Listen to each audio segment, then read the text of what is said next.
तो दोस्तों, एक और नया दिन और मैं बलजीत परमार हाजिर हूँ एक नई कहानी, एक नया किस्सा लेकर। आज हम बात करेंगे उस शख्स की जो एक ज़माने में दाऊद इब्राहिम का मैन फ्राइडे हुआ करता था। उसका दायां हाथ पूरा काम संभालता था। अगर सादे शब्दों में कहें तो जो पोजीशन 93 के बाद छोटा शकील ने अपनी दाऊद कंपनी में, डी कंपनी में बनाई, उसी किस्म की पोजीशन उसके पहले जिस शख्स की थी उसका नाम था शकील शेख अलियास लंबू शकील।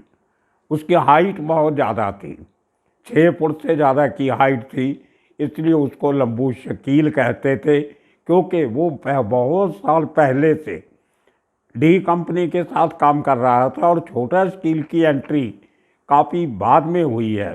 शायद यही एक कारण है कि जो लंबू शकील के सामने दूसरा शकील की हाइट, कद, उसका रुतबा गैंग में उस समय पे छोटा था, तो शायद इसीलिए उसको छोटा शकील कहने लग गए। खैर, ये एक अपना पुराना किस्सा है, बहुत से कारण होते हैं, किसी का नाम पड़ जाता है। शकील बहुत कॉमन नेम है, तो अलग-अलग शकील को पहचानने के लिए मोटा शकील, लंबा शकील, छोटा शकील, शकील झाड़िया, इस किस्म के नाम रख लिए जाते हैं। लेकिन 1985 से दाऊद के समद खान के साथ लड़ाई के बाद, दुबई जाने के बाद जो पूरा कारोबार संभाला उस समय पे, वो शकील लंबू ने संभाला था। लंबू शकील कह लीजिए। बहुत ख़ास था दाऊद का। एक तो एक इलाके के रहने वाले थे, बोहरी मोहल्ला के बिल्कुल सामने एक रेस्टोरेंट है, नीचे मैं उसका नाम भूल रहा हूँ, शायद बरहानी रेस्टोरेंट है या जापानी रेस्टोरेंट, कुछ इस किस्म का नाम है, मैं अभी याद नहीं आ रहा।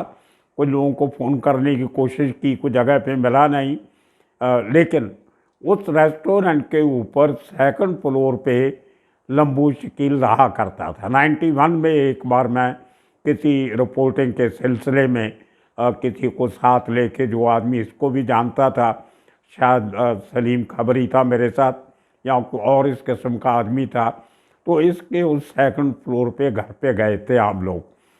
काफ़ी बड़ा घर था वो, पता नहीं इसकी बीवी का घर था या इसका अपना था, लेकिन शायद 3-4 कमरे थे सेकंड फ्लोर पे, बड़ा घर था। और उसके बच्चे भी थे, इसकी बीवी भी थी, कुछ लोग भी थे वहाँ पे, काफ़ी सारे बॉडीगार्ड साथ में रखता था।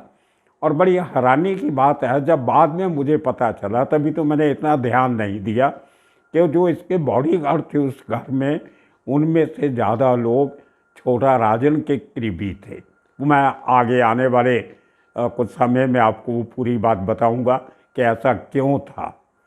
तो 1985 से तकरीबन 91 तक 6 साल दाऊद इब्राहिम का मुंबई में बैठ के पूरा गोल्ड स्मगलिंग का और हवाले का, पैसे का लेन देन का काम सब शकील लंबू संभालता था। कुछ साल नूरा साथ में रहा, इकबाल चाचा वहाँ पे हुआ करते थे इनके बुज़ुर्ग, जो बाद में दुबई चले गए। नूरा भी बाद में दुबई चला गया, लेकिन लंबू शकील ने बड़े कहते हैं कि होशियारी से, ना पुलिस के साथ दुश्मनी पड़ी, ना किसी और के साथ, और बड़े तरीके से लो प्रोफाइल रखते हुए उसने दाऊद इब्राहिम का काम एक राइट हैंड मैन की तरह किया। आपने देखा होगा अंडरवर्ल्ड में छोटे मोटे लोगों के बारे में बहुत कुछ लिखा जाता है, बहुत सी तस्वीरें उनकी अवेलेबल होती हैं, कुछ गूगल पे उनके बारे में बहुत कुछ मिल जाता है। कुछ हार्प शूटर हुए या नामचीन क्रिमिनल हुए, दूसरे गैंगस्टर के गुर्गे हुए, लेकिन लंबू शकील के बारे में आपको बहुत कम लिखने को, देखने को और पढ़ने को मिलेगा। वो सिर्फ इसलिए कि वो बहुत ही लो प्रोफाइल लगता था, कोई फुकरा किस्म का आदमी नहीं था, बड़ी तहजीब से, इज्जत से बात करता था सबसे, और बड़ा उसका जो बातचीत करने का तरीका और अपने आप को कैरी, जिसको हम करते हैं समाज में कैरी करना, वो शायद उसने काफ़ी सीखा हुआ था और हर किस्म की कंपनी में मिक्सअप हो जाता था। लेकिन अपनी जो उसकी अपनी थिंकिंग थी, काम था, ज़्यादा उसकी इंटेंसिटी उसी में रहती थी। तो 1991 तक वो आदमी 6 साल दाऊद का खास मुखास था। मतलब करोड़ों रुपए का काम उस आदमी ने दाऊद के कहने पे हैंडल किया। अब मैं बताता हूँ छोटा राजन का किस्सा। वो टाइम था जब छोटा राजन दाऊद के बहुत करीब हो चुका था। बहुत बड़े बड़े काम छोटा राजन के लोगों ने किए, लेकिन कहीं ना कहीं अंदर से एक निगाह रखी जाती थी छोटा राजन के गैंग के ऊपर दाऊद गैंग के लोगों की तरफ से। जो लोग दुबई में थे उनमें और लोग निगाह रखते थे।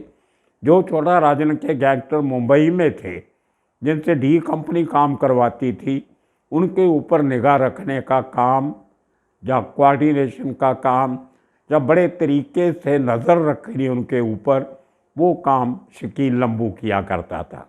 ये बहुत मुश्किल काम था। इसलिए उसके जो 8-10 बॉडीगार्ड साथ में रहते थे, उनमें से आधे लोग छोटा राजन कंपनी के थे, जिनमें एक तो फरीद तनाशा का भाई भी था। 2 और आदमी थे, उनमें से एक की भी डेथ हो गई। एक का मैं नाम नहीं ले सकता क्योंकि उससे बहुत सारी मैंने इस एपिसोड के लिए काफ़ी इन्फॉर्मेशन उस शख्स से ली है, जो फरीद तनाशा के भाई के साथ लंबू शकील का 91-92 में बॉडीगार्ड रहा।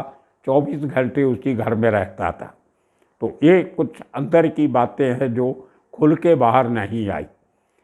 93 में बॉम्ब ब्लास्ट के बाद जब छोटा राजन अलग होता है 93 के एंड में, तो कहीं ना कहीं डी कंपनी को शक होता है लंबू शकील के ऊपर कि ये कहीं अंदर खाते छोटा राजन के साथ हाथ तो नहीं मिला रहा। लंबू शकील की भी उन गुर्गों के थ्रू काफ़ी लोगों से जान पहचान थी। जो सर्कल छोटा राजन का था, उनके अंदर की बातें, कौन से बिल्डर, कौन से पैसे के सोर्सेज, कहाँ कहाँ बात होती थी, उनका सबका ब्यौरा काफ़ी लंबा चौड़ी प्रेस लंबू शकील के पास थी। कहीं ना कहीं से वो फ़र्क पड़ने लगा और 93 के बाद छोटा शकील दाऊद के ज़्यादा करीब हो गया। छोटा राजन छोड़ के चला गया। दाऊद को जो एक कमी लगी थी बहुत बड़ी छोटा राजन के जाने की, वो छोटा शकील ने पूरी कर दी। साथ में नए लोग जुड़ने शुरू हो गए। अबू सलेम जैसे दूसरे शार्प शूटर की भर्ती शुरू हो गई। तो कहीं ना कहीं लंबू शकील को साइड लाइन करने की प्लानिंग भी चलती रही। वो जो शक की सुई खड़ी हुई, जो एक दिल में एक बात बैठ गई कि कहीं शकील लंबू छोटा राजन के साथ तो नहीं मिल गया अंदर से। जिन लोगों को उसको साथ रखने के लिए बोला गया था, वही लोगों की हाजिरी अब दूसरे लोगों को खटकने लगी।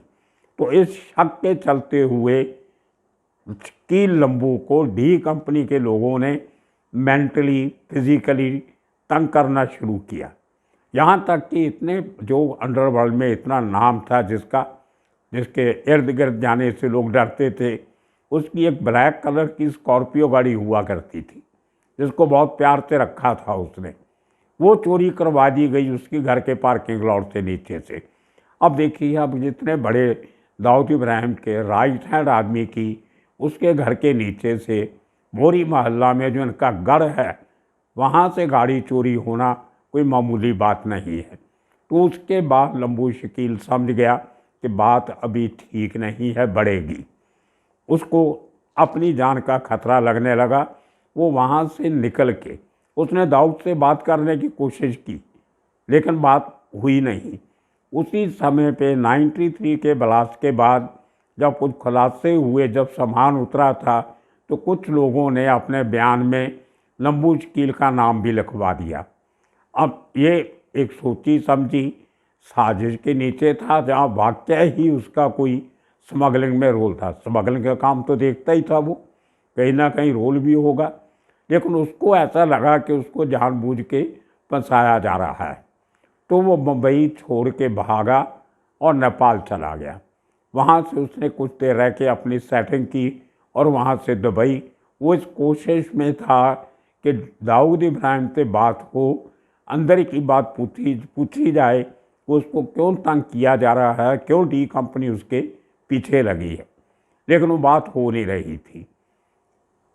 उसके बाद जो एक नई तरकीब लड़ाई गई, लंबू शकील की बीवी, वो दाऊद की मुंह बोली बहन बनी हुई थी, दाऊद भी उसको बहन की तरह मानता था। तो आखिर उसकी बीवी ने ये मोर्चा अपने हाथ में लिया और दाऊद इब्राहिम को कांटेक्ट करने की कोशिश की। तब तक दाऊद कराची पहुंच गया था, बातचीत करनी आसान नहीं थी। तो कहते हैं कि 3 महीने लगे फाइनली दाऊद के साथ टच करने के लिए। उसने फिर अपना दुख जो था, अपनी प्रॉब्लम दाऊद को बताई, तो दाऊद ने उसको भरोसा दिया कि उसको बोलो कि वो चुप करके रहे, सब काम धंधे छोड़ के अपना नया काम करे, हम उसको कोई नुकसान नहीं करेंगे। तो उसकी बीवी ने भरोसा दिया कि वो सब छोड़ छड़ा के अपनी एक नई ज़िंदगी सब किस्म से दूर व्यतीत करेगा, आप उसकी जान के पीछे मत पड़िए। तो इस किस्म की कोई बात, पता नहीं इसमें कितनी सच्चाई है कितनी नहीं, लेकिन वो लोग जो एक समय पे लंबू शकील के करीब रहे, उन लोगों ने ये किस्सा मुझे सुनाया। तो उसके बाद दुबई में रहते रहते लेकिन कहते हैं ना, दिल में एक बार खटास पड़ जाए तो वो निकलनी बहुत मुश्किल होती है। वो अंडरवर्ल्ड में तो ये मुश्किलात और भी बढ़ जाती हैं, क्योंकि स्टेक बहुत हाई होते हैं। बहुत बड़े लेवल पे कोई आदमी किसी का नुकसान कर सकता है, ख़ास तौर पे लंबू शकील जैसा आदमी जिसने इतने साल दाऊद इब्राहिम की स्मगलिंग का सिंडिकेट संभाली और मुंबई में हिंदुस्तान में उसका हवाला का काम संभाला। लेकिन अंदर से वो बात निकली नहीं, तो वो आदमी बड़ी मुश्किल से 2003 में उसने अपने आप को दुबई में सरेंडर किया। पासपोर्ट शायद उसके पास था नहीं, लेके रखा गया था कहीं। तो कुछ और लोगों के साथ दुबई सरकार ने 2003 में जो 6-7 लोग डिपोर्ट किए थे, जिनमें दाऊद का भाई भी था इकबाल कासकर, उनके साथ ये सब लोगों को हिंदुस्तान भेजा गया और सब के सब अरेस्ट हुए। उसके बाद वो जो बॉम्ब ब्लास्ट का पेंडिंग केस था 93 वाला, उसमें भी इसकी इंक्वायरी हुई, लेकिन कुछ उससे निकला नहीं, बरी हो गया या पुलिस ने स्टेटमेंट रिकॉर्ड करके छोड़ दिया। लेकिन उसके बाद उसने सब कुछ छोड़ छड़ा के अपनी जो नई ज़िंदगी थी वो शुरू की। पता चला कि अजमेर शरीफ में, राजस्थान में, जो दरगाह है बहुत बड़ी, वो दरगाह के नज़दीक कहीं इसका एक 3 स्टोरी होटल है, वो जिसको लॉज कहते हैं, बाहर से आए लोग ठहरते हैं।